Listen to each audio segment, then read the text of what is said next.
Tarde, presidentes Alci, Lucas, querido irmão senador Cajuru, senador Plínio. É um momento difícil esse que eu subo essa tribuna. Já vi que outros colegas falaram sobre a Venezuela, mas eu tenho um dever de mexer novamente nessa ferida que está aberta. Eu tive, presidente Isalci, senador, eu tive na Venezuela em 1993, eu fui em Caracas, senador Wellington, e foi algo assim muito marcante. Vi um país num crescimento fantástico ali no começo da década de 90, cidade tranquila, serena, povo extremamente acolhedor, pacífico. Pouco tempo depois, Hugo Chávez toma o poder. Tentei voltar, conversei com a família para voltar a Caracas, pouco tempo depois, e amigos começaram a dizer: pai, não vai não, o negócio já está mais difícil. Já está complicado, perigoso. E de lá para cá, só piora. E a verdade, senador Isalci Lucas, precisa ser entregue. Ela é como uma pedra preciosa. Ou você enrola num papel de veludo e entrega com amor a verdade como uma pedra preciosa, ou você pega e joga na cara. Jogar na cara você fere, mas entregar com amor é nosso dever. Eu queria colocar que está me incomodando muito essa questão da Venezuela. Quando achamos que já havíamos visto de tudo, assistimos atônitos que a fronteira do Brasil com o nosso vizinho país virou um território de tensão e medo. Sem contar com os caminhões. E aí, senador Capitão Stevens, poderia ser até combis. Não importa o tamanho dos caminhões, não importa a quantidade. É comida. É comida para um povo faminto, para um povo que não tem remédio, para um povo que está sendo massacrado. A gente aprende no interior do Ceará, senador Isalci Lucas, isso a gente ouve das pessoas com mais experiência, as avós, bisavós, que quem rasga dinheiro, Vossa Excelência já ouviu isso? É o quê? É louco. Rasgar dinheiro é sinal de que você está perturbado. Agora, quem queima comida para um povo faminto é o quê? Como classificar isso? Difícil de classificar. Isso nos inquieta ainda mais quando nos lembramos que os governos brasileiros, os últimos governos brasileiros, alinhados ideologicamente, emprestaram por meio do BNDES algo em torno de 11 bilhões de reais, senador Plínio, do estado querido do Amazonas, ao governo venezuelano. Esse empréstimo foi feito. Esses dados constam no relatório de 1º de junho de 2016 do ministro substituto do TCU, Augusto Sherman Cavalcante, com I. Naquele país, o nosso dinheiro financiou os metrôs de Caracas, de Los Teques, uma ponte sobre Orinoco, a usina siderúrgica nacional, estaleiros e saneamento básico. Deixamos de investir em nosso transporte urbano, em pontes sobre nossos rios, em nossa siderúrgica e em nossos estaleiros. E como se não bastasse, ainda trouxemos 2 problemas. O primeiro, apoiamos um sistema que estava fadado, como se anteviu e realmente aconteceu, a uma crise política, recessão, hiperinflação e que começou a atrasar o pagamento da dívida, segundo o jornal Estadão, em setembro de 2017. Senador Capitão Stevenson. Ainda segundo o Estadão, até novembro do ano passado, a Venezuela tinha deixado de honrar um total de 274 milhões de pagamentos da dívida com o BNDES. 159 milhões atrasados há mais de 180 dias. Pelo câmbio médio do terceiro trimestre de 2018, o total atrasado há mais de 180 dias equivalia a 628 milhões de reais. Aí me vem o ditador, atual presidente, Nicolás Maduro, dizer que não quer, que não são mendigos, que pagam a comida se tiverem que receber. Como? Como? Se está devendo aqui ao governo brasileiro o que foi emprestado? 628 milhões. Como a Venezuela foi classificada como inadimplente, o BNDES acionou o Fundo Garantidor de Exportações. De acordo com a matéria do portal UOL, como estes empréstimos foram tomados pela Venezuela para contratar empresas brasileiras, foram segurados pelo Fundo Garantidor de Exportações. Ou seja, além de emprestar o dinheiro, o Brasil também é o quê? Fiador da transação. O caos econômico, político e social na Venezuela levou o comércio entre o país caribenho e o Brasil ao mais baixo patamar de todos os tempos.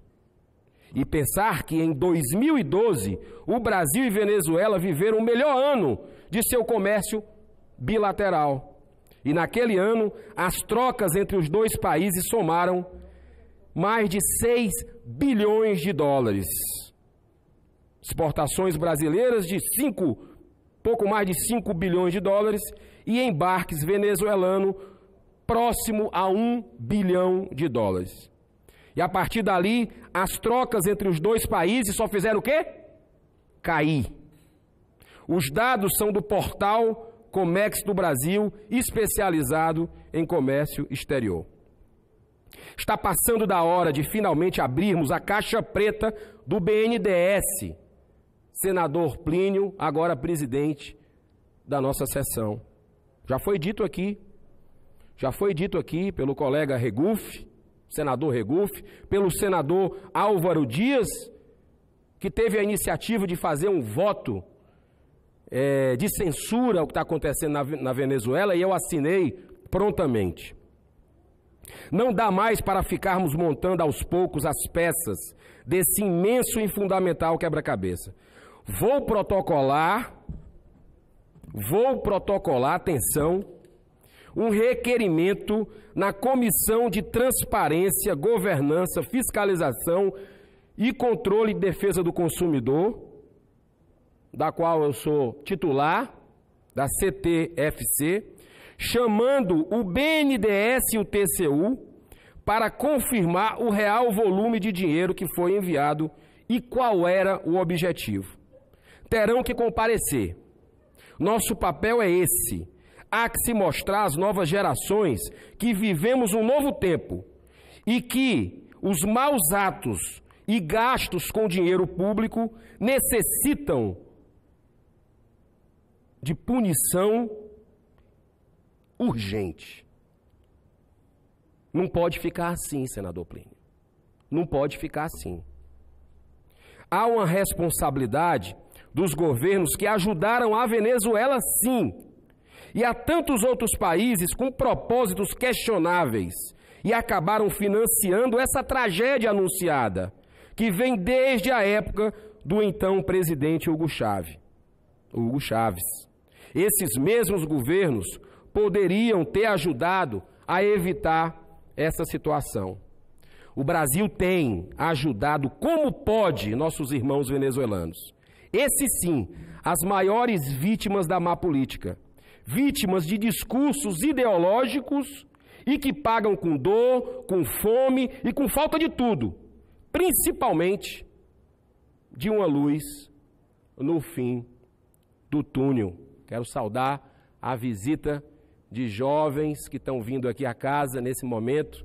Muito importante a participação de vocês. São pais e mães desesperados que se aventuram para tentar dar algo aos filhos, quando nada mais resta, além de fuzis, intransigências e números maquiados. A crise venezuelana não começou agora não, senador Plínio. De acordo com a BBC Brasil, a fome fez os venezuelanos perderem, em média, 11 quilos no ano passado. A violência esvazia as ruas das grandes cidades quando anoitece. Os mantimentos têm que chegar ao povo venezuelano, de um jeito ou de outro.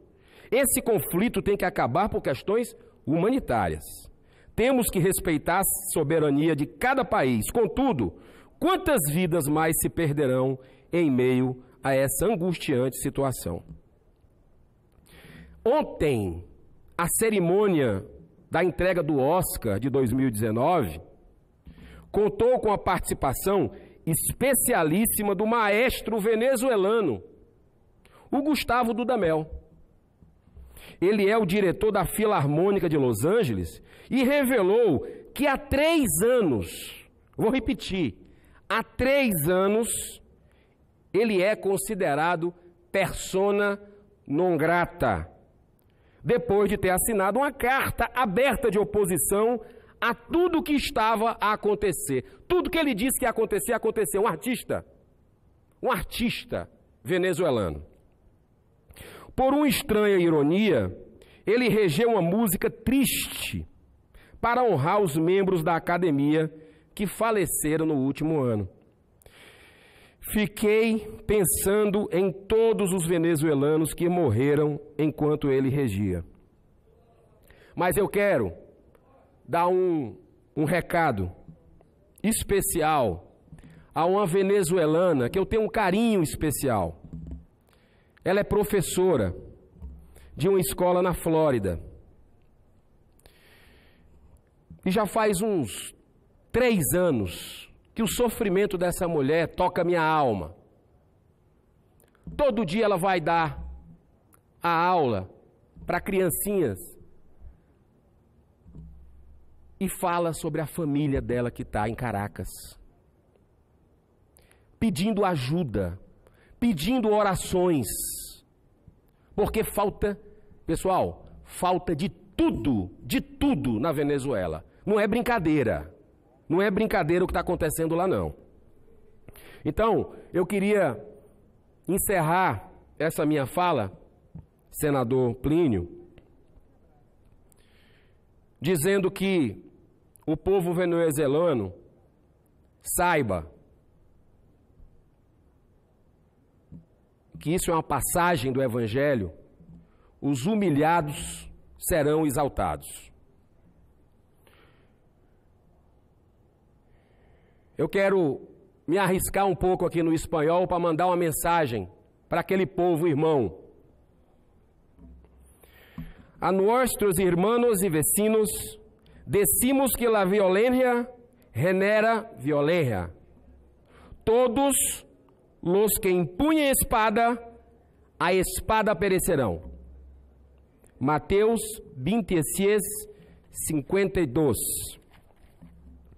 Somos uma família humana, quaisquer que são nossas diferenças nacionais, raciais, étnicas, econômicas e ideológicas.